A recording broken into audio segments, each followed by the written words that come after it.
Olá, bem-vindos à Igreja no Mundo Magazine, o programa da Fundação AIS aqui na sua televisão.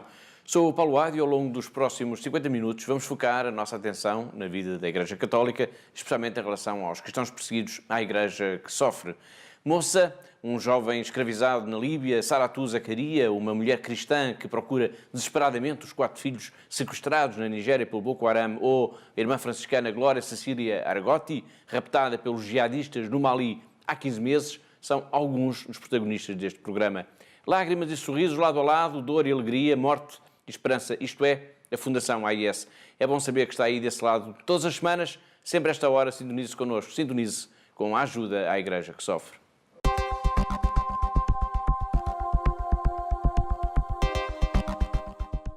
Antes da primeira notícia, que nos vai levar até à China, ainda a propósito da peregrinação internacional de 12 e 13 de maio, vou lembrar a mensagem do Santo Padre, o tweet publicado nesse dia tão especial de 13 de maio.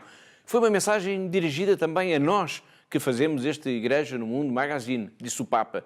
Convido os profissionais da comunicação a promover um jornalismo de paz ao serviço de todas as pessoas, especialmente daquelas que não têm voz. Pois bem, dar voz aos cristãos perseguidos, que o mundo ignora nos seus direitos, dar voz às comunidades cristãs que sofrem em tantos lugares do mundo, é precisamente uma das missões da Fundação AIS. É para isso que nós estamos aqui.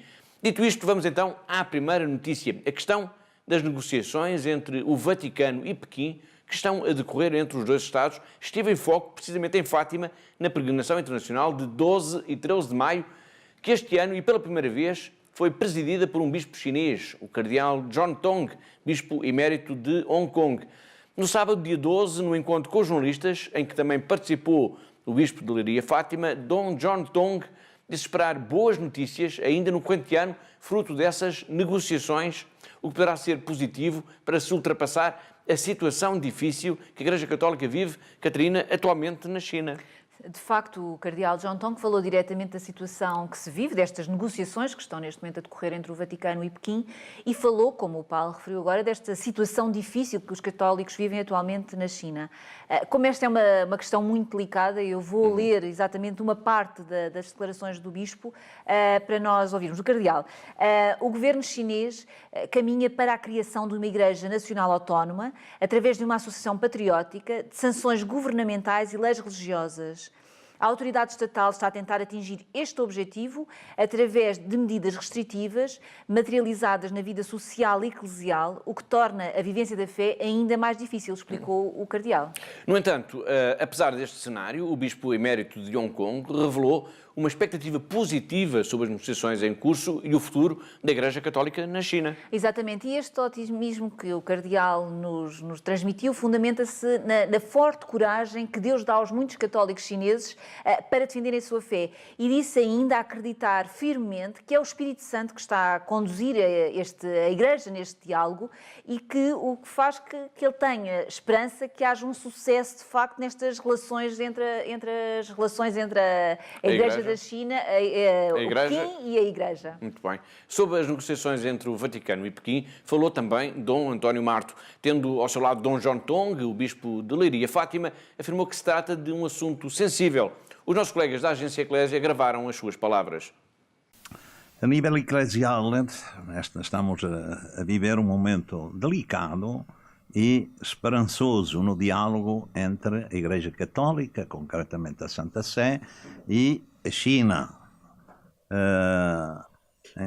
Um diálogo que possa abrir caminho ao reconhecimento da Igreja Católica na China e que permita aos católicos chineses serem cidadãos plenamente católicos e plenamente chineses, porque é isso que está em questão no fundo. Não é? E por isso queremos ter esta intenção presente nesta peregrinação, em que está que preside o São Cardeal, rezando para que este diálogo chegue a bom termo por intercessão de Nossa Senhora e que seja frutífero a breve tempo também.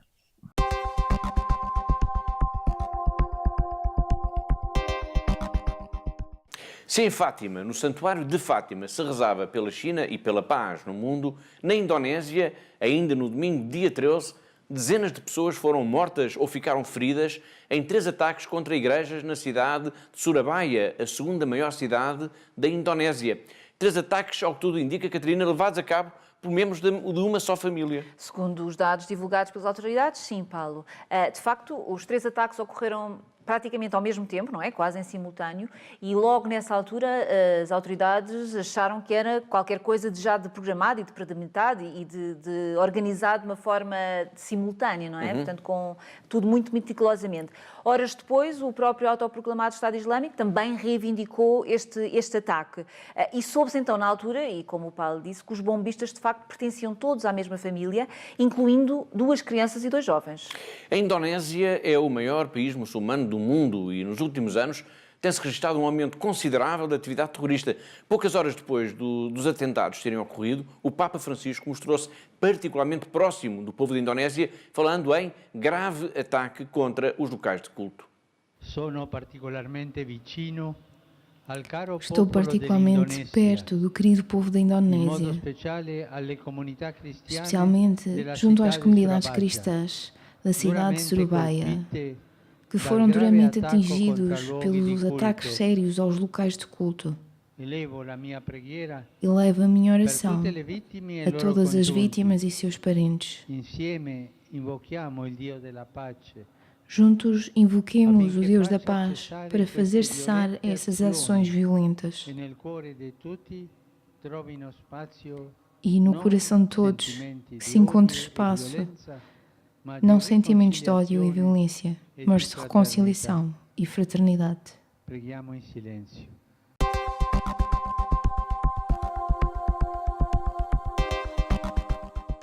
Esta expressão de solidariedade do Papa Francisco leva-nos agora até ao Iraque. E falamos do Iraque, pois na semana passada realizou-se o leilão do Lamborghini, um carro desportivo oferecido pelo construtor italiano ao Papa Francisco em novembro.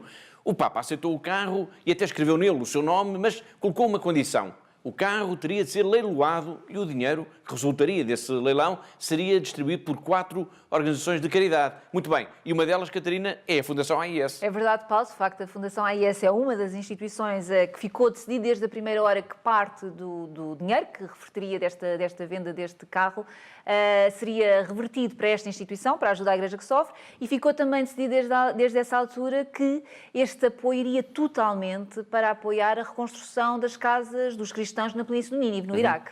O leilão decorreu no passado sábado, dia 12 de maio, no Mónaco, e os valores obtidos superam largamente as estimativas mais otimistas.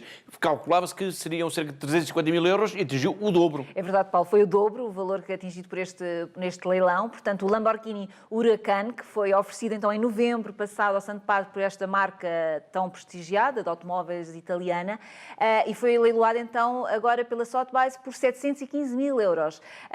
E como o Paulo disse, já dissemos aqui no programa, portanto, o Santo Padre decidiu desde a primeira hora entregar este dinheiro deste leilão a instituições de caridade e, de facto, a Fundação é uma das instituições que está que irá receber uma parte deste fundo.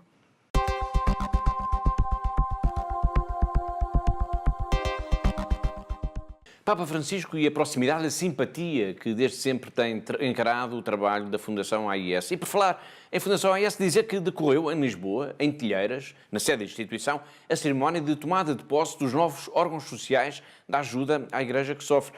Uma cerimónia que foi presidida pelo Bispo de Santarém. Nós temos uma entrevista com Dom José Traquina, mas antes de o escutarmos, Catarina, deixar aqui também uma nota que o Bispo esteve presente nesta cerimónia, não só como Bispo de Santarém, mas também como membro da Conferência Episcopal. Exatamente, o Dom José Traquina fez questão de dizer nesse dia, quando esteve connosco na Fundação AIS, que estava ali a título pessoal, mas também em nome da própria Conferência Episcopal. Nessa intervenção, Dom José Traquina aplaudiu o trabalho desenvolvido pela Fundação AIS, afirmando que santidade e eficiência não são incompatíveis. É verdade, e destacou também a dimensão de solidariedade deste trabalho que nós desenvolvemos na Fundação AIS diariamente para com estas comunidades cristãs perseguidas no mundo. E incentivou-nos a continuarmos com esta nossa missão de ajudar os outros e sublinhou também a importância não só do apoio material que nós damos, mas também este apoio tão importante que é esta parte espiritual, deste apoio espiritual que a Fundação vai dando diariamente e em tantos países no mundo em apoio aos cristãos perseguidos. Obrigado, Catarina. Já iremos escutar a primeira parte da entrevista que fizemos a Dom José Traquina. Para já, e ainda com a tomada de posse dos novos órgãos sociais da Fundação AIS como pano de fundo, dizer que esta sessão ficou marcada pela passagem de testemunho do padre David Sampaio Barbosa, que ao longo dos últimos 15 anos presidiu a Assembleia de Curadores da AIS, para o arquiteto Miguel Brito Correia, que já colabora com a AIS há vários anos. É verdade, Paulo, de facto já há bastantes anos que o Miguel colabora connosco.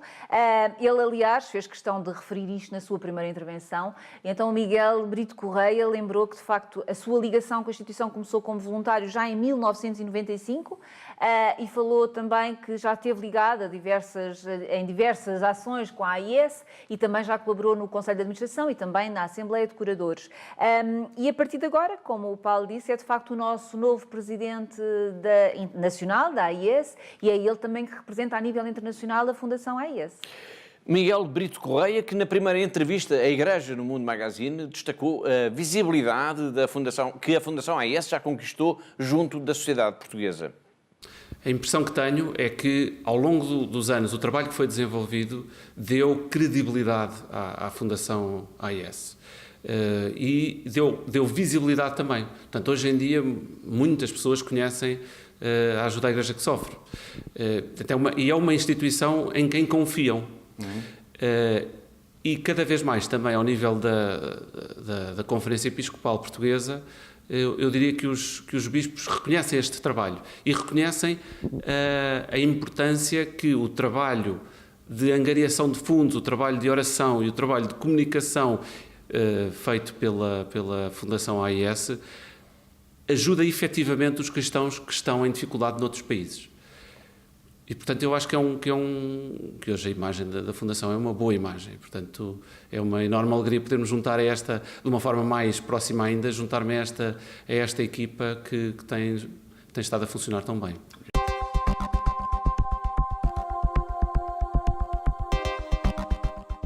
Foi Miguel Brito Correia, o novo presidente da Assembleia de Curadores da Fundação AIS. Lá mais para a frente vamos voltar a escutá-lo numa mensagem dirigida diretamente aos benfeitores e amigos da Ajuda à Igreja que Sofre.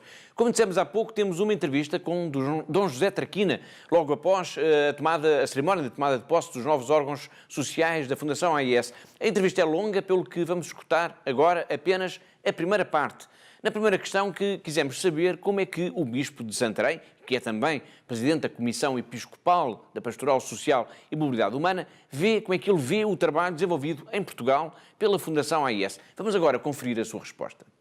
O trabalho é de extrema importância para que os cristãos e as comunidades vítimas de perseguição nos mais diversos países do mundo em que isso acontece possam ter assistência, possam ter esperança, possam ter apoio, de modo a que os materiais, as igrejas, os espaços que lhes são queridos para a vivência da sua fé possam ser assegurados e possam sentir que a Igreja, no seu todo, no mundo, os não esquece, quer pela oração, quer em gestos concretos de apoio, material também.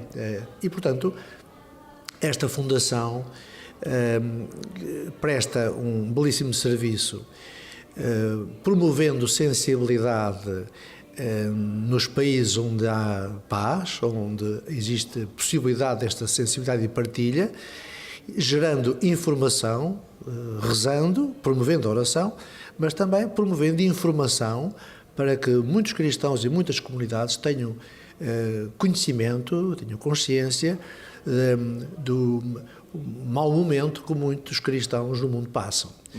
Na medida em que isto acontece, e com realismo e com verdade, e nisso quero felicitar a Fundação AIS por ter promovido, não só através dos meios mais recentes da televisão e das redes sociais, mas como eu tive a possibilidade de sublinhar através do relatório que está a produzir, enfim, 2 em 2 anos, mas que é uma obra notável de informação, com rigor, com metodologia, e que nos coloca com um conhecimento abrangente do que se passa no mundo em termos de liberdade religiosa.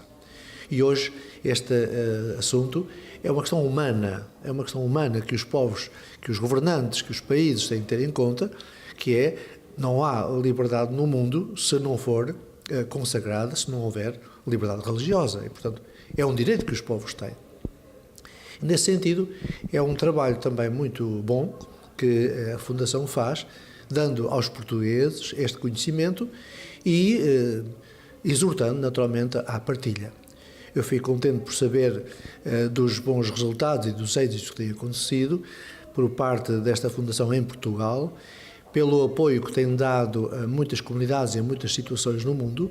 Fico muito contente por esta informação e espero que os novos membros que vão agora exercer o novo mandato, digamos assim, nesta Fundação em Portugal, tenham muitas alegrias no sentido de conseguirem grande sensibilidade dos cristãos em Portugal para desenvolverem a sua missão.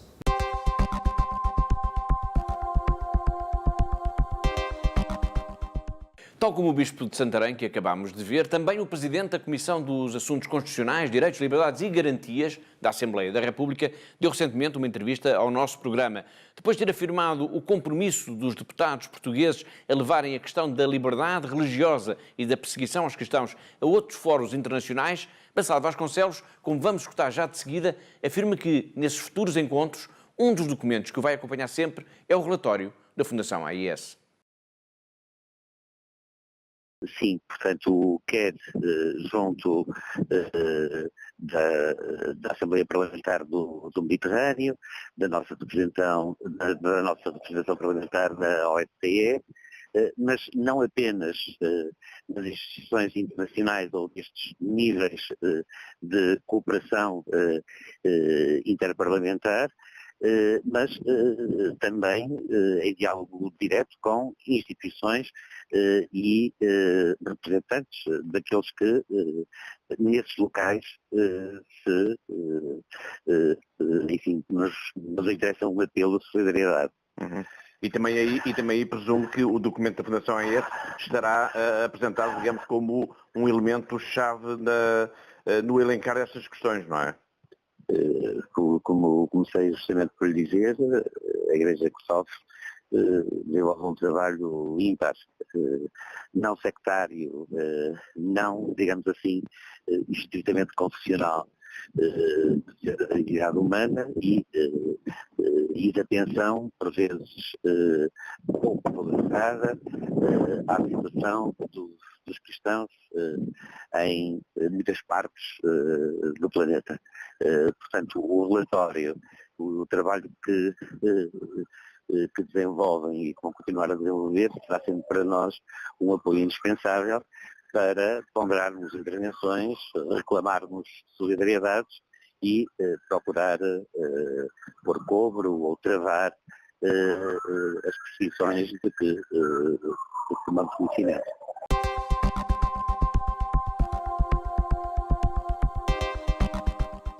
Agora vamos até ao Mali, pois temos a notícia de que 4 países, a Colômbia, França, Espanha e Vaticano, estão envolvidos na libertação da irmã Glória Cecília Narvaez Argotti, sequestrada pela Al-Qaeda há 15 meses em Carangaço. A notícia foi revelada pela irmã Janet, uma das 4 religiosas desta comunidade franciscana, Catarina, numa reportagem a uma rádio católica espanhola. Sim, de facto esta irmã disse que imagina e sabe, claro, que as negociações continuam, não sabe nem onde, nem quando, nem como é que estão a decorrer estas negociações, mas esclarece também que não sabe muito bem o que é que está a ser negociado, mas ela diz que, de facto, que a Colômbia, a Espanha, a França e o Vaticano estão a fazer todos os possíveis para que haja, de facto, esta libertação desta religiosa. Segundo esta irmã, as únicas notícias de Glória que se tem sobre Glória surgiram com a divulgação de 2 vídeos pelos jihadistas, um em julho e o mais recente em final de dezembro do ano passado. Exatamente, e nesse vídeo a irmã apela ao Santo Padre, ao Papa Francisco, para ajudar na sua libertação, para interceder pela sua libertação. E a divulgação deste vídeo, tal como a AIS referiu na altura, é de facto como que uma prova de vida de que esta irmã continua viva e que temos de continuar neste caminho das negociações para a sua libertação.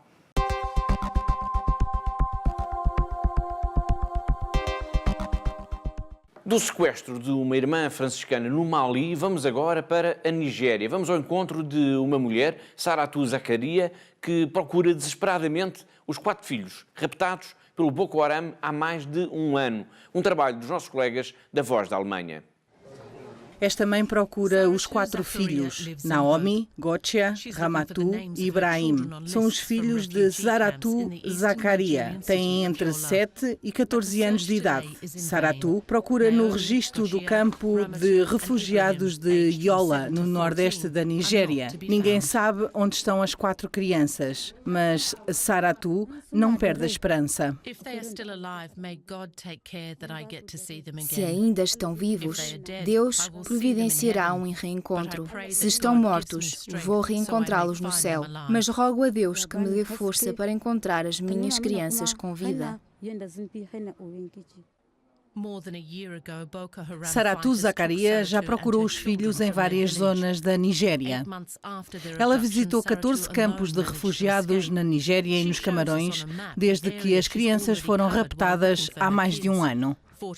Saratu Zakaria lembra com horror o rapto de Boko Haram.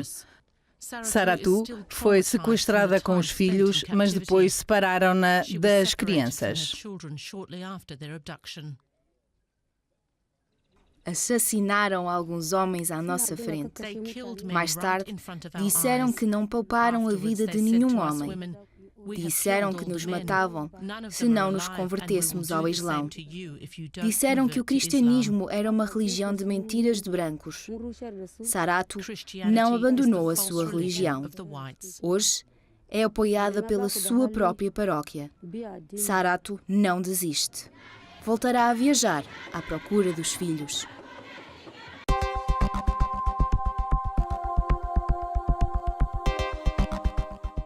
Esta mulher vive dias trágicos, como vimos, à procura desesperadamente dos seus filhos, raptados pelo Boko Haram, um grupo terrorista que quer edificar um califado no norte da Nigéria e que tem atacado constantemente a comunidade cristã. Mas na Nigéria há quem desafie o medo e o terror apenas com as armas da fé.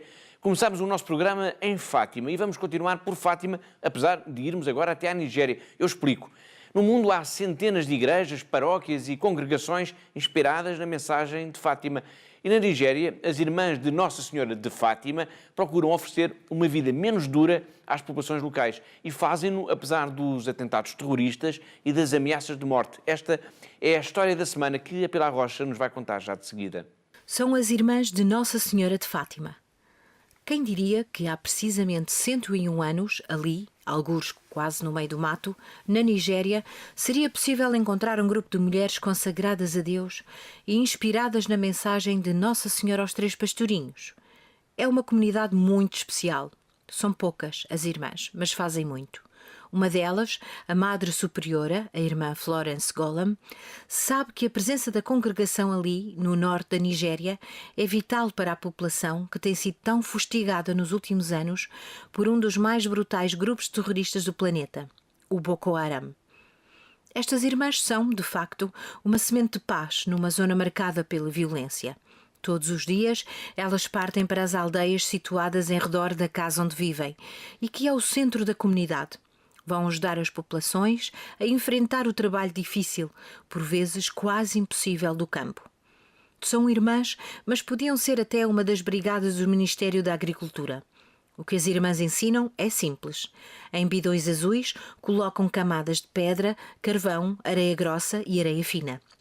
A água é coada lentamente neste filtro improvisado e torna-se assim fonte de vida. Claro que o trabalho destas irmãs não se esgota nisto. Sempre que elas vão de aldeia em aldeia, procuram também ensinar as populações a irrigar os campos, a fertilizar as terras e, claro, a não terem medo de viver a sua fé, apesar das ameaças cada vez mais frequentes dos terroristas. Ainda recentemente, 2 padres e mais de uma dezena de fiéis foram assassinados a tiro durante uma missa. Foi na aldeia de Mablin. Quase todos os dias alguém se sobressalta na Nigéria, com notícias de ataques, com histórias de uma violência que está a fazer crescer o sentimento de insegurança entre as populações. No entanto, apesar de tudo isto, todos os dias as irmãs continuam a deslocar-se de aldeia em aldeia, de casa em casa, para cumprirem a missão que as levou até ali, àquele pedaço de África. A presença destas mulheres consagradas a Nossa Senhora de Fátima é inspiradora. Elas, na infinita pobreza com que assumiram entregar as suas vidas a Deus, não pedem nada para si, apesar de precisarem de quase tudo, e agradecem todas as migalhas de solidariedade que vão recebendo como se de verdadeiros tesouros se tratassem. E agradecem, repetidamente, toda a ajuda que a Fundação AIS lhes oferece. Mas há uma coisa que a irmã Florence gostaria de ter. Uma capela um pouco maior que pudesse acolher toda a comunidade, que pudesse ser o centro da vida cristã de toda a região. Naquele cantinho da Nigéria, há um punhado de religiosas inspiradas em Nossa Senhora de Fátima, que desafiam o medo e o terror, apenas com as armas da fé. Já que não é possível ter ali, na aldeia, uma réplica da Capelinha das Aparições, como a que existe no Santuário de Fátima, que tenham ao menos uma Capelinha das Orações.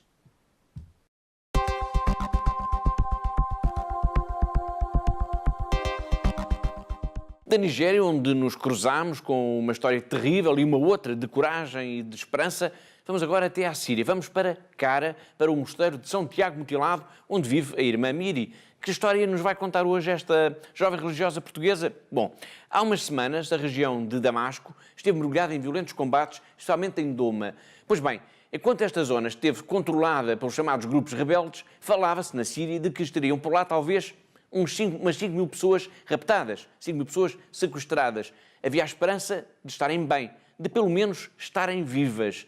Há semanas o exército sírio tomou o bairro.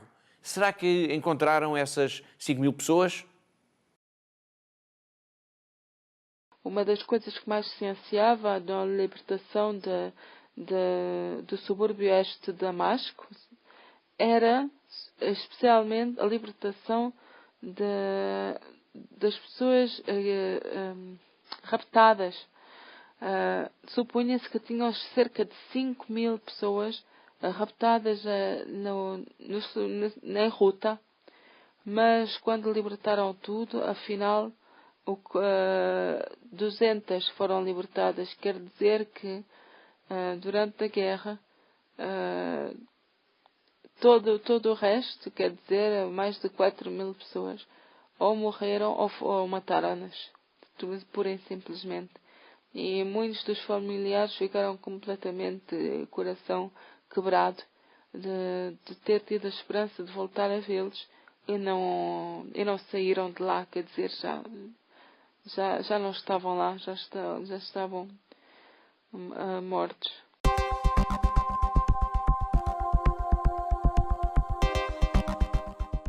Da Síria, ainda em guerra, vamos agora até à Líbia. Vamos ao encontro de Moça. Ele tem 27 anos e fugiu do Mali, o país onde, aliás, a irmã Cecília Argotti foi sequestrada. A vida era impossível no Mali. Então ele fugiu, passou pela Argélia e foi parar à Líbia, atrás da ilusão de uma promessa de trabalho, e acabou por cair numa prisão. Pior, numa prisão para escravos. Um trabalho dos nossos colegas da Rome Reports.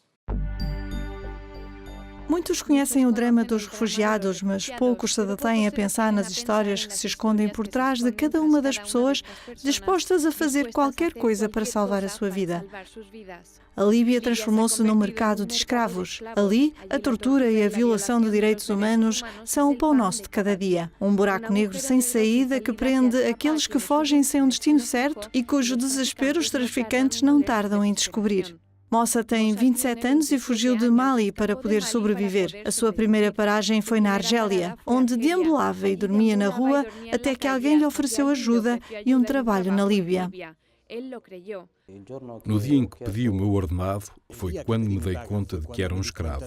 Responderam-me: "A ti não te devo nada." Fugiu com a ajuda de um jovem, Bambau, com quem foi trabalhar para o campo.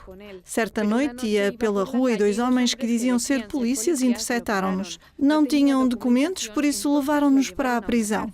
Mas não era uma prisão normal, era uma prisão para escravos. A tristeza nos seus olhos fala por si cada vez que recorda os duros episódios, mas esforça-se por sorrir, apesar da dor sofrida na sua jovem vida.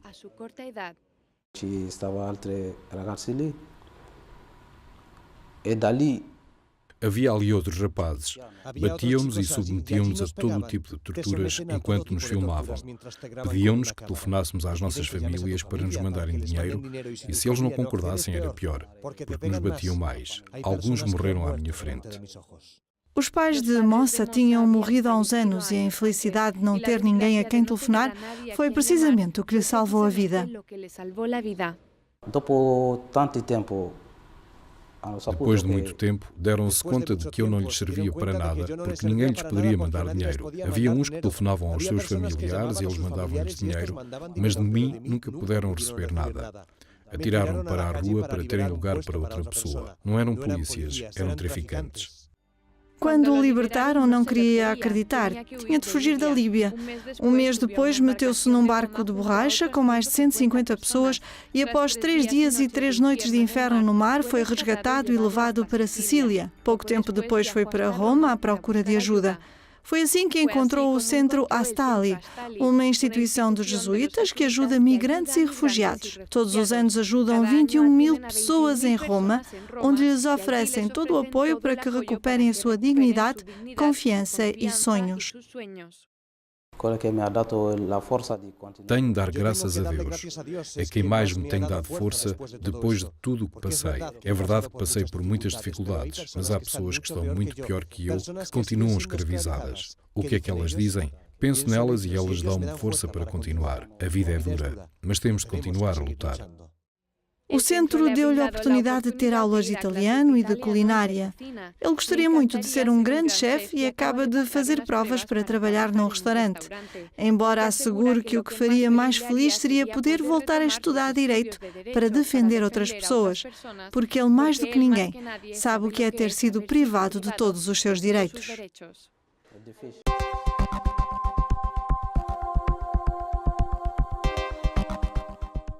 Mossa, um jovem escravizado na Líbia, Saratu Zakaria, uma mulher cristã que procura desesperadamente os 4 filhos sequestrados na Nigéria pelo Boko Haram, a irmã franciscana Glória Cecília Argotti, raptada pelos jihadistas no Mali, ou os 13 mortos e pelo menos 40 feridos em 3 atentados contra 3 igrejas na Indonésia, são apenas exemplos concretos e cruéis que justificam a existência, Catarina, da Fundação AIS. É verdade, Paulo, mas o drama é que, de facto, são apenas alguns casos e, infelizmente, há centenas, milhares de pessoas que estão nestas situações semelhantes a estas que nós falámos aqui, que o Paulo referiu. De facto, neste momento, nós temos milhares de pessoas que são perseguidas apenas por causa da sua fé, são violentadas diariamente por causa da sua fé, e nós temos esta missão de os ajudar. Temos esta missão de estar junto a estas pessoas e a todas elas, não podemos deixar ninguém para trás, portanto, temos esta obrigação e esta missão de estar junto a esta igreja que sofre, desta igreja tão perseguida, tão necessitada. E isto é fundamental para que nós possamos continuar junto a estas pessoas, é fundamental nós também termos a nossa ajuda dos nossos benfeitores, dos nossos amigos, da ajuda à igreja que sofre. E quando nós falamos de ajudar, Paulo, nós temos que dar, de facto, uma resposta concreta a estas situações concretas, desta violência. Portanto, não nos podemos, de facto, esquecer que há milhares e milhares de pessoas em todo o mundo que são perseguidas diariamente apenas e só pela sua fé, que vivem situações de pobreza extrema, que vivem situações em que são violentadas diariamente, e nós temos esta missão de estar junto delas. Muito bem, então e quem estiver lá em casa a ver-nos neste preciso instante e disser assim, ok, eu quero ajudar a Fundação AIS a ajudar estas comunidades cristãs, como é que ele pode fazer? É muito fácil, Paulo, e nós temos falado sempre aqui, e é essa, de facto, a primeira ajuda que nós podemos fazer e dar a cada uma destas pessoas que vivem esta situação, é, de facto, juntarem-se a nós através desta grande corrente de oração que é a ajuda à Igreja que sofre, esta corrente de oração pelos cristãos perseguidos que todos os dias a AIS incentiva e vai congregando cada vez mais pessoas nesta grande corrente de oração. Este é um exemplo concreto, um gesto concreto de ajuda, portanto, apoiar espiritualmente todas estas pessoas que estão a sofrer. Depois, cada um de nós pode também querer ajudar materialmente estas comunidades que estão a sofrer, estas pessoas concretas que nós falámos aqui hoje neste programa. E podemos ajudar transformando-os em benfeitores da instituição, ajudando cada um destes projetos que nós vamos falando aqui nos nossos programas de televisão e ajudando concretamente a todas estas situações que nós semanalmente vamos relatando aqui. Por exemplo, nós hoje ouvimos esta história desta mulher que procura desesperadamente os seus 4 filhos. Ela chama-se Saratu Zacaria, portanto é uma mulher concreta que precisa da nossa ajuda. E por isso eu desafio quem nos está a ver lá em casa, se quer de facto ajudar esta mulher, se sentiu tocado por esta história, eu pergunto-lhe, se quiser ajudar esta mulher, se quiser ajudar esta mãe a procurar os seus filhos, a encontrar os seus filhos, junte-se a nós, não só através das orações, mas também apoiando materialmente este projeto de ajudar estas pessoas concretas que nós falamos aqui.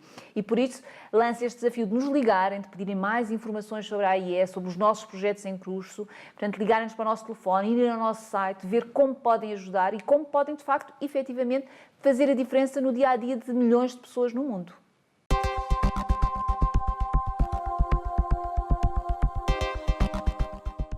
Na semana passada começámos a exibir aqui o documentário Que País é o Paquistão, para tentarmos compreender melhor como é possível, por exemplo, condenar uma pessoa à morte por blasfémia por ter bebido apenas um copo de água de um poço, como sucedeu, aliás, com a cristã Asia Bibi. O Paquistão é um país maioritariamente muçulmano e a Índia, o seu vizinho, é maioritariamente hindu. Ambos os países ganharam a independência do antigo Império Britânico em 1947. Mas depressa, como vamos ver já de seguida, envolveram-se em guerras e em disputas religiosas.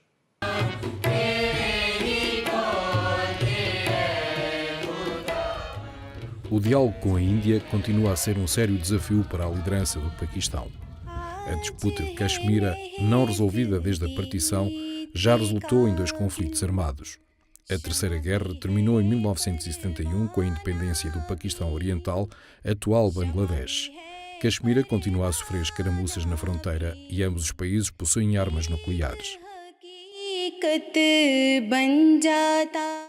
A guerra contínua no vizinho Afeganistão também se revela destrutiva, enquanto a cooperação do governo em Islamabad com os Estados Unidos não aumenta a popularidade das autoridades entre os cidadãos, especialmente os patãs.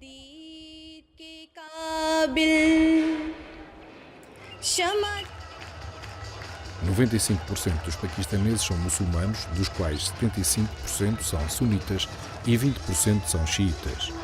Denominações minoritárias, incluindo hindus, cristãos e sikhs, constituem os restantes 5%.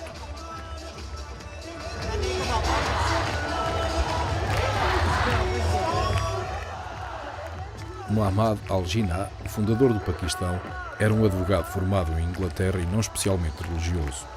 Ele pretendia criar um Estado secular em que o Islão deveria ter uma influência unificadora, um país com sociedade multiétnica, com igualdade perante a lei garantida para todos os cidadãos, independentemente da crença religiosa.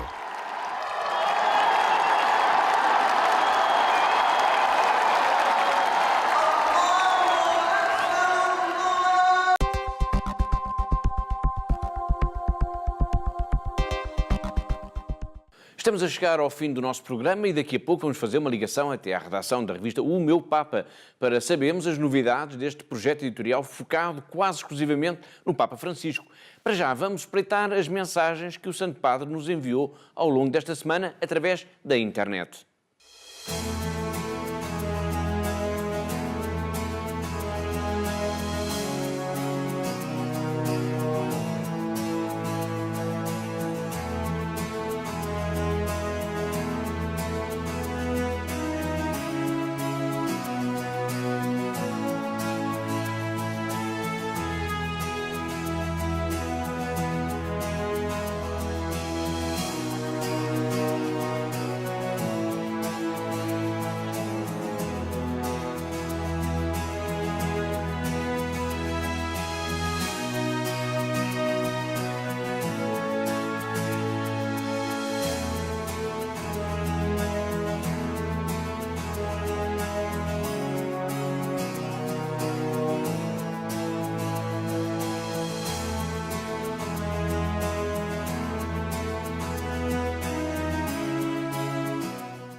Foram os tweets do Papa Francisco o pretexto ideal para fazermos já uma ligação até à redação da revista O Meu Papa. Que novidades tem para nós, Clara Raimundo? Olá, Paulo. Aqui na redação da revista O Meu Papa estamos já a preparar a edição de junho e posso desde já avançar que regressaremos à Argentina, desta vez para falar com uma amiga de infância do Papa Francisco, ela que era sua vizinha, as suas mães eram amigas, eles costumavam estudar juntos e depois foi o padre Bergoglio que celebrou o casamento dela. Por isso, como é óbvio, tem muitas curiosidades interessantes para contar-nos sobre o Papa Francisco. Nesta edição também vamos falar sobre o novo filme do Papa Francisco, filme esse que tivemos a oportunidade de visionar em primeira mão no Festival de Cinema de Cannes e que é um filme, podemos dizer, extraordinário. Pela primeira vez na história, um Papa aceitou ser protagonista de cinema e abordar temas tão importantes como a luta contra a pobreza, a guerra ou o emergir do problema dos refugiados. Ainda nesta edição de junho falaremos também sobre o novo livro do Papa Emérito Bento XVI, cujo prefácio foi escrito, adivinhem por quem? Pelo Papa Francisco, é claro. Aproveito ainda os mais distraídos para relembrar que está neste momento nas bancas a edição de maio, uma edição especial dedicada a Nossa Senhora e que vem com uma oferta também ela muito especial para os nossos leitores. Por isso, não percam.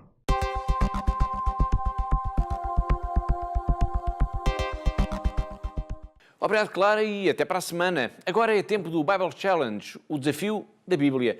Trata-se de uma iniciativa dos nossos amigos do jornal Voz da Verdade, o semanário diocesano do Patriarcado de Lisboa.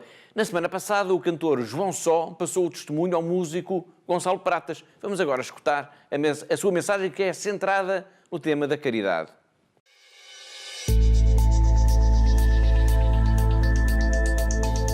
Então, em primeiro lugar, queria agradecer o convite e agradecer ao João Só ter-me indicado para esta sessão, vamos assim, e pronto, e vou aqui ler então a palavra do dia de hoje. Levantando os olhos, Jesus viu os ricos deitarem no cofre do tesouro as suas ofertas.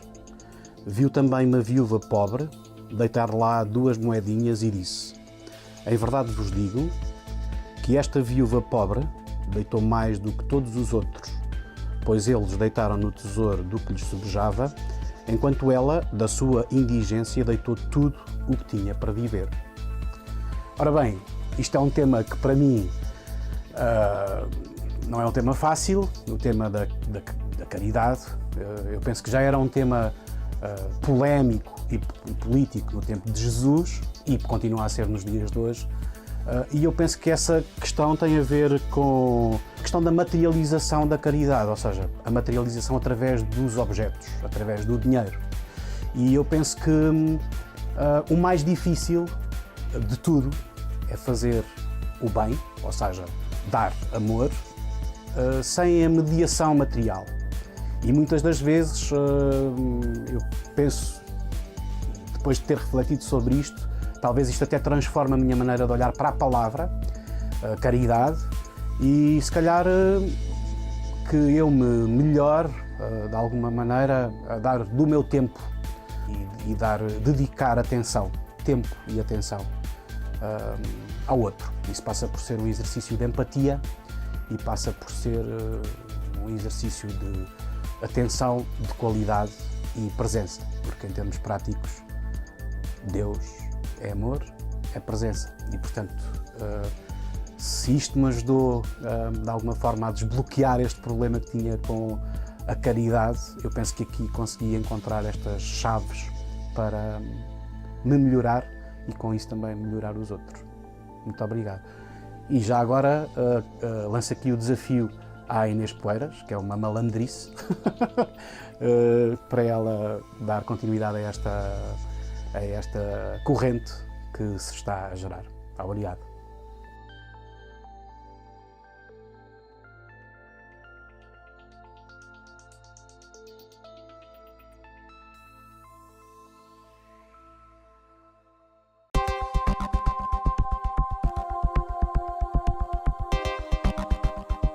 Agora, vamos, Catarina, lembrar aos nossos telespectadores, até porque o mês está mesmo a chegar ao fim, que há uma maneira muito fácil e gratuita de ajudar todas estas comunidades cristãs de que nós estamos vindo aqui a falar. E basta fazer uma cruzinha. É verdade, Paulo, basta uma cruzinha. Todos nós entregamos a nossa declaração de IRS, o mês de maio está a acabar e, portanto, também está a acabar essa nossa entrega.